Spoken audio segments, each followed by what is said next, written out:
Suntikan pertama. Percepatan vaksinasi COVID-19 terus dilakukan, salah satunya lewat serbuan vaksinasi TNI.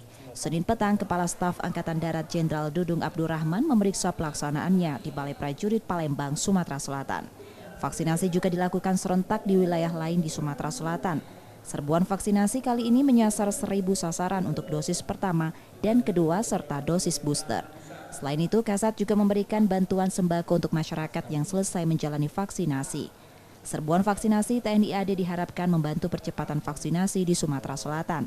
Tercatat hingga 7 Maret 2022, capaian vaksinasi di Sumsel sudah mencapai 92,7% untuk dosis pertama. Pemerintah tengah mengejar ketertinggalan dosis kedua yang baru 67,3%, sedangkan dosis booster baru 3,8%. Rizky Nurmizan, Kompas TV, Palembang, Sumatera Selatan. Yang paling ujung, dua ujung.